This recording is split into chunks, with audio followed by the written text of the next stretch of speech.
ভারতের প্রাচীন বিজ্ঞান ও প্রযুক্তির ইতিহাস ছিল অত্যন্ত সমৃদ্ধ ও বৈচিত্র্যময়।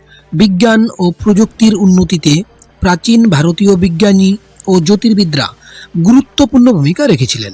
চলুন কয়েকজন বিখ্যাত ব্যক্তির আবিষ্কার সম্পর্কে জানা যাক।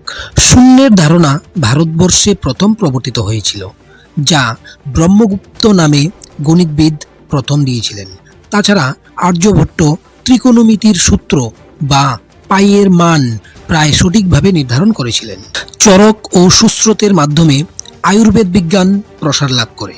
তাছাড়া সাঁচি স্তূপ ও খাজুরাহ মন্দির প্রাচীন ভারতের উন্নত প্রকৌশল ও স্থাপত্য দক্ষতার নিদর্শন। তাহলে এখন প্রশ্ন হলো, প্রাচীন ভারতীয়রা যদি বিজ্ঞান ও প্রযুক্তিতে এত উন্নত ছিল, তাহলে বর্তমানে ভারতীয়রা কেন পশ্চিমীদের তুলনায় বিজ্ঞান ও প্রযুক্তির জগতে অনেক পিছিয়ে গেছে? চলুন এখন ভারতীয়দের বিজ্ঞান ও প্রযুক্তিতে পিছিয়ে যাওয়ার কারণগুলি আলোচনা করা যাক। প্রথমে বলা যায়, ইংরেজরা 1935 সালে ম্যাকলে মিনিটের মাধ্যমে যে শিক্ষা ব্যবস্থা প্রচলন করেছিল, সেই ব্যবস্থায় ভারতীয়দের বিজ্ঞান, প্রযুক্তি ও গবেষণার পরিবর্তে কেবলমাত্র চাকরির জন্য প্রস্তুত করা হতো। এই শিক্ষা ব্যবস্থা ভারতীয়দের সৃজনশীলতা ও উদ্ভাবনী চিন্তাকে ধ্বংস করে দেয়। দ্বিতীয়ত, ভারতবর্ষে মোগল সাম্রাজ্য প্রতিষ্ঠা হওয়ার পর মোগলরা ভারতে শিক্ষা, সংস্কৃতি ও গবেষণার অবকাঠামোকে ধ্বংস করে দেয়। শিক্ষার পরিবর্তে ভারতবর্ষে ধার্মিক গোঁড়ামি স্থান পায়। তৃতীয়ত, ভারতীয় সমাজে বিভিন্ন কুসংস্কার, ধর্মীয় সংকীর্ণতা এবং বিজ্ঞান বিরোধী চিন্তাধারা রয়েছে, যা বিজ্ঞান চর্চাকে বাধাগ্রস্ত করেছে। চতুর্থত বলা যায়, স্বাধীনতার পরেও ভারত সরকার বিজ্ঞান ও গবেষণার জন্য পর্যাপ্ত পরিমাণে বিনিয়োগ করেনি। এর ফলে ভারতবর্ষে বিজ্ঞান ও প্রযুক্তির গবেষণা একেবারে থমকে গিয়েছিল বলে মনে করা হয়। পঞ্চমত, ভারতে বিজ্ঞান ও প্রযুক্তির অনুন্নতির পিছনে আরেকটি গুরুত্বপূর্ণ কারণ হলো মেধা পাচার বা ব্রেইন ড্রেন।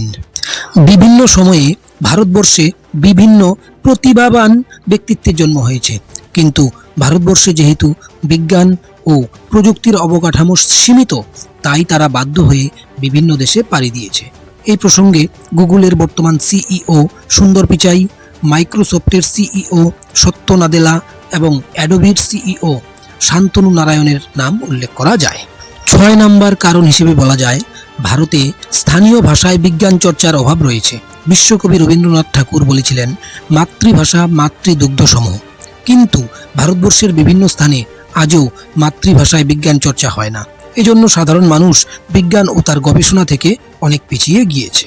তাছাড়া ভারতবর্ষের রাজনৈতিক অস্থিরতা, সঠিক দিক নির্দেশনার অভাব, বিভিন্ন সামাজিক ও সাংস্কৃতিক বাধা, অর্থনৈতিক সংকট প্রভৃতি বিভিন্ন কারণে ভারতবর্ষ বিজ্ঞান ও প্রযুক্তিতে অনেক পিছিয়ে পড়েছে।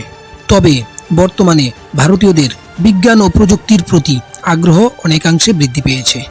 বেঙ্গালুরুতে অবস্থিত Indian Institute of Science, Indian Space Research Organisation, মুম্বাইয়ের Tata Institute of Fundamental Research, নতুন দিল্লির Council of Scientific and Industrial Research ভারতবর্ষের বিজ্ঞানের গবেষণাকে তাদের সফলতার মাধ্যমে মানুষের মধ্যে অনেক জনপ্রিয় করে তুলেছে। সাম্প্রতিককালে আইএসআরও এবং ডিআরডিও যথাক্রমে মহাকাশ ও মিসাইল নির্মাণে তাদের ক্ষমতা বিশ্ববাসীকে দেখিয়েছে। তাই শেষে বলা যায়, ভারতবাসী বিজ্ঞান, প্রযুক্তি ও গবেষণায় তাদের হারানো গৌরব আবার পুনরুদ্ধার করবে। তারা নিজেদের হারানো আসন আবার দখল করবে।